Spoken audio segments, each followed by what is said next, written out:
Dari Syakil sendiri gimana buat biar klop nih sama Kak Devano? Ya itu kita sering bercanda, sering tebak-tebakan juga. Apa Syakil tebak-tebakannya apa? Ini kita juga kedatangan Fedi Nuril. Halo Mas Fedi. Halo.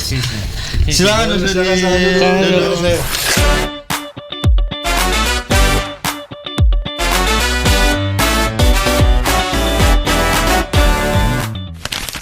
Sudah sabar menunggu saya. Kita sabar sekali.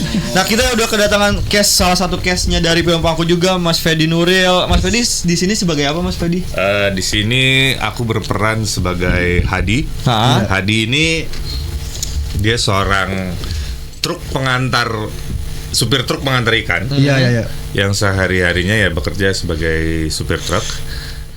Di balik kekerasan karakternya yang pekerja keras, gosong, keringetan.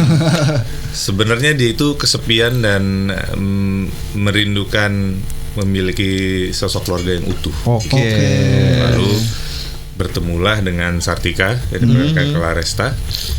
Nah, dari point of view Claresta, Hadi ini seperti muncul di waktu yang tepat dan mungkin bisa mengangkat Sartika dari titik terendah dalam hidupnya. Dan apakah Sartika akan menemukan kebahagiaan yang bersama Hadi? Nah, itu dia rahasia ceritanya. Itu rahasia ceritanya. Itu yang harus ditonton nanti di film Pangku ya. Nah, itu ada film ini kan kalau nggak salah Syakil tidur di pangkuannya Mas Fedi juga waktu itu ya. Oke. Itu lagi scene apa tuh Mas, boleh ceritain nggak? Ya itu scene yang waktu ke warung kopi Pangku yang ada Sartikanya itu. Dan ya itu kan Sartika harus sampai malam ya kerja di sini. Iya. Dan jadi di saat semua orang datang ke warung itu minta di Pangku, tapi Hadi ini justru malah, kalau kita lihat di trailer tuh kalau udah sini anaknya malah yang di Pangku. Jadi mensupport, semacam menunjukkan keseriusannya gitu. Good boy sekali. Tidak ingin memanfaatkan gitu kan.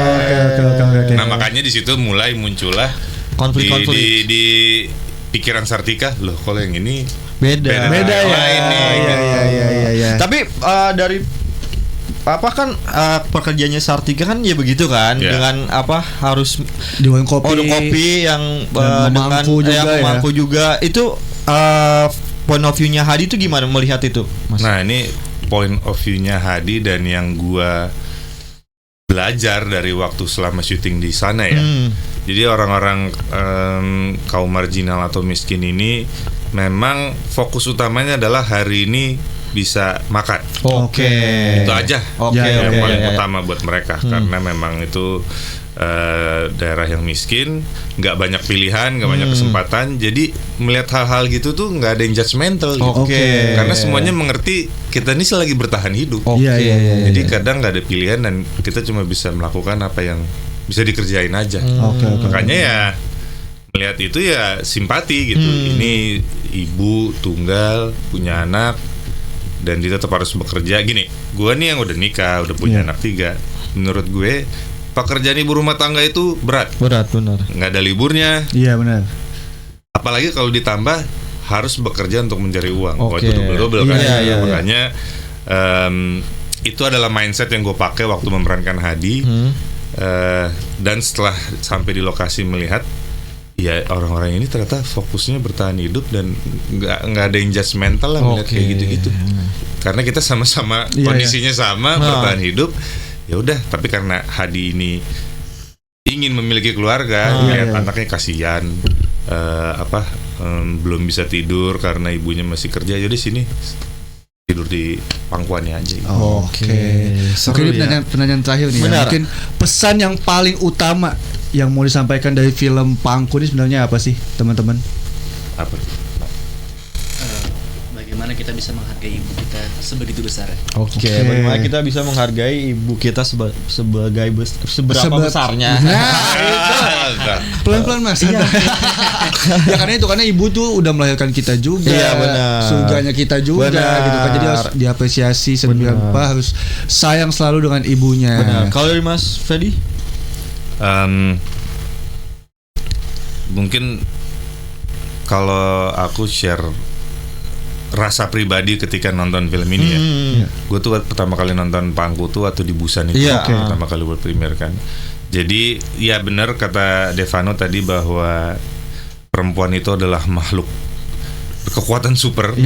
Apalagi perempuan tunggal, miskin. Dia harus bekerja untuk dirinya dan anaknya. Tapi yang sangat tersentuh adalah waktu melihat Bayu ya. Jadi di Indonesia ini ternyata adalah negara yang salah satu negara yang besar fatherless-nya. Dan ini memang nyambung dengan filmnya gitu. Dan dimana akhirnya bukan hanya si ibu, si anak itu juga jadi harus dewasa sebelum waktunya. Mungkin dari luar dilihatnya hebat ya, dia mandiri, dia kemana-mana sendiri, dia ini. Tapi ternyata secara psikologis yang gue pelajari adalah dewasa sebelum waktunya itu nggak baik. Ternyata gitu. Memang ada beberapa skill yang bisa kita ajarin dari kecil, tapi kalau seakan-akan dia harus jadi ikut pusing mikirin gimana makanya segala macam, nah itu bisa memunculkan trauma. Dan itu yang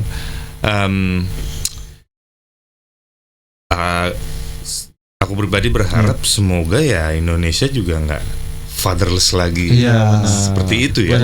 Harus.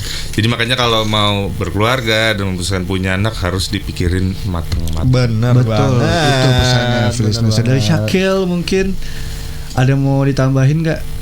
Kira-kira mungkin harapan Syakil buat film ini? Kalau harapan sih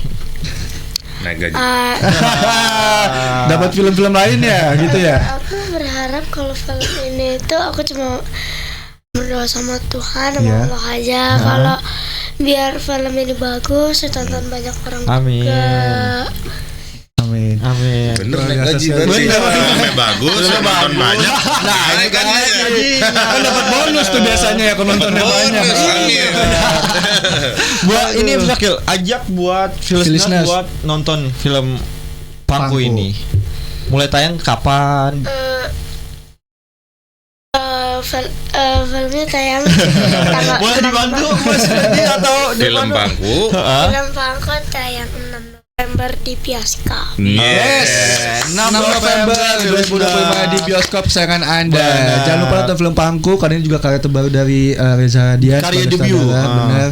Dan tadi teman-teman juga Devano, Mas Fedi juga dan Syakil udah cerita kalau ini syutingnya juga luar biasa. Benar, sudah dapat 4 penghargaan di Korea. Betul, di Busan International Film Festival. Jadi harus ditonton listeners. Kalau gitu terima kasih banyak. Terima kasih film Pangku, sukses untuk filmnya. Benar. Terima kasih banyak. Dan listeners yang udah nonton di TikTok kita di @VDFM dan di YouTube Oke Zone Woman. Terima kasih banyak.